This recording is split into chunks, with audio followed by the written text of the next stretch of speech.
Là, il n'en sera pas question. Hein. Il faut pouvoir se reposer de temps en temps. Va. Actualité? Alors, oui, actualité. Grâce aux Parisiens, toujours. Alors, l'actualité se situe dans l'avenir avec ce titre. Comment nous vivrons en 2015? Plus nombreux, plus vieux et au soleil. Il n'y a pas écrit plus con. Parce que ça paraît guère possible. En page 2, un dessin qui montre Jacques Delors disant « En 2015, j'aurais pris une décision ». En 2015... Ranson qui a fait ce dessin. On peut citer le dessinateur, c'est Ranson. Comment ça? Oui, Ranson. C'est bien, c'est un bon dessin. Bien. Souvent Bien. très drôle. Ah bah c'est bien. En 2015, enfin ça rattrape, ça compense. En 2015, la France comptera 66 millions de citoyens si Pasqua n'en a pas renvoyé un 10e dans les bidonvilles exotiques pour des raisons de sécurité.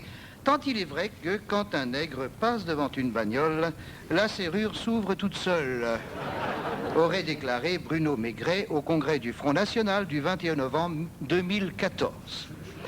Depuis son poumon d'acier, Jean-Marie Le Pen a vanté les qualités du mouchoir de Cholet, de la porcelaine Limougeaude, du cacatoès vénézuélien à queue molle, du chasseur français, de la saucisse de Montbéliard, du tournevis bordelais, des hospices partout et du sécateur à couilles vendéen.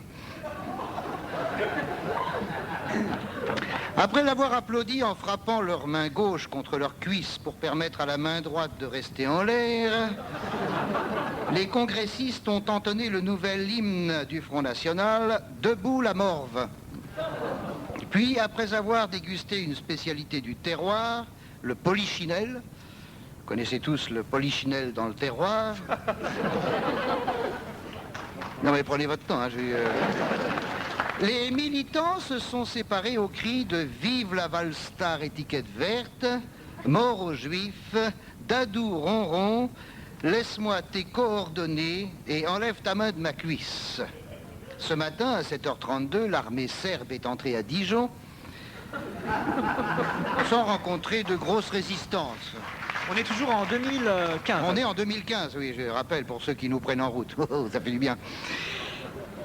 Aussitôt, le gouvernement français a appelé l'ONU pour lui demander s'il fallait apporter le petit déjeuner aux snipers dans leur chambre ou s'ils devaient venir le prendre à la salle à manger. Le secrétaire de l'ONU, M. Turlupin de Turlutu, a répondu entre deux pirouettes catégoriquement qu'importe du moment qu'ils aient des croissants chauds. Mais a répondu notre ministre des Affaires étrangères, tous les fours à micro-ondes ont été réquisitionnés pour faire griller les enfants de moins de 4 ans. En conséquence, un détachement de casques bleus a été envoyé à Dijon pour fournir les Serbes en ketchup. Les moutardiers ont aussitôt protesté en déclarant à 8h12 sur Radio Pochetron « Il est absurde de manger des enfants sans les assaisonner de moutarde à l'ancienne ». Le conflit risque de dégénérer en match de football. Au chapitre de la culture, le ministre des subventions accordées aux feignants assistera ce soir à une super production franco-française, Les Visiteurs numéro 12. Ce film, qui vient d'obtenir le prix Conforama, décerné par la dépouille mortelle de Daniel Gilbert, raconte l'histoire hilarante d'une crotte de nez à travers les âges qui se retrouve au XXIe siècle dans l'oreille gauche d'un collectionneur de passages cloutés.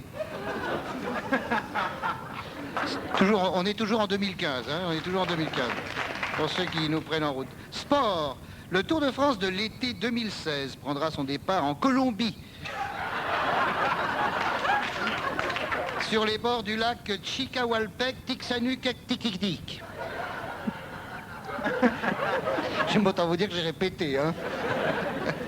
Pour prendre ensuite la route du Kawa jusqu'au point total, où les champions feront le plein de cocaïne avant de repartir en marche arrière dans la piscine Jacques Médecin, dont les plans avaient été tracés au stabilo par l'ancien footballeur Jean-Pierre Papin, qui avait quitté le stade en 2004 entre 3 infirmiers pour se recycler dans la peinture sur chèvre.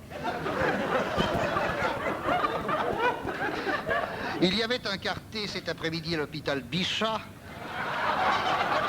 dont voici les numéros gagnants, les chambres 16, 22, 8 et 15.